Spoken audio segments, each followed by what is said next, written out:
The Ural Mountains, Russia, January 1959. A group of 10 highly experienced hikers from the Ural Polytechnic Institute embarked on a demanding winter expedition, led by Igor Dyatlov. Their goal was to reach the remote Mount Oteton. Early in the trip, one member fell severely ill and was forced to turn back, a twist of fate that ultimately saved his life. The remaining 9 continued deep into the frozen, unforgiving wilderness, completely unaware that they were walking straight into their doom.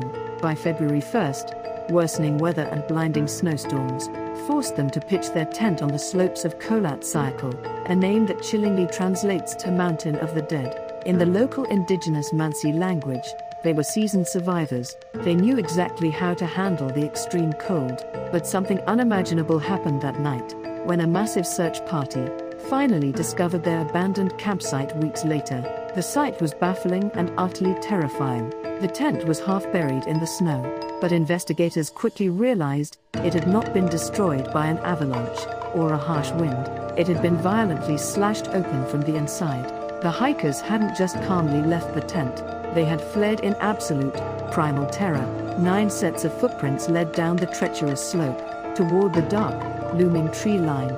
Looking closely at the tracks, investigators noticed something that froze their blood. Most of the footprints showed the hikers were wearing only socks, a single shoe, all were completely barefoot, in temperatures plummeting to -30 degrees Celsius, running into a blizzard without winter. Here is an immediate death sentence. What could have driven these rational, experienced mountaineers to choose certain death in the freezing cold, over whatever was inside that tent? Following the desperate footprints to the edge of the forest, the search party found the first 2 bodies under a massive, ancient cedar tree.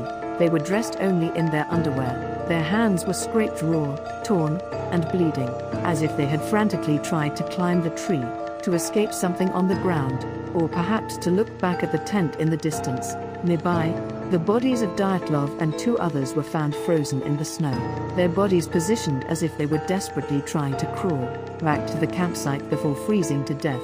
But the true, stomach-churning horror was discovered 2 months later, buried deep in a ravine under 4 meters of dense snow. The remaining 4 hikers were finally found.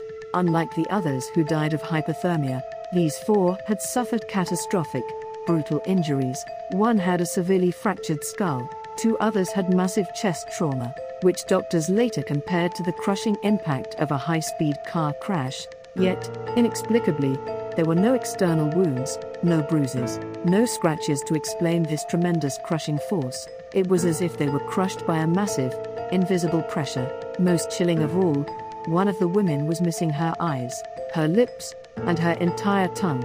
The official Soviet investigation hastily concluded that the hikers died from an unknown, compelling force and quickly classified the case files, but the bizarre anomalies didn't end there. Traces of unexplainably high-level radioactive contamination were found on several pieces of the hikers' clothing. Furthermore, another group of hikers camping about 50 kilometers away reported seeing strange, glowing orange spheres, silently hovering in the night sky on the exact date of the incident. Was it a highly classified, secret military weapons test that went disastrously wrong, a brutal encounter with an unknown creature of the mountains, or something completely beyond human understanding? To this day, despite modern technology and countless investigations, the Dyatlov Pass incident remains one of the greatest, most terrifying unsolved mysteries of the 20th century. The Mountain of the Dead strictly keeps its secret. What do you think chased them into the freezing darkness that night? If you survived this story, please leave a like and subscribe for more mysteries. And remember, some paths in this world are better left untraveled.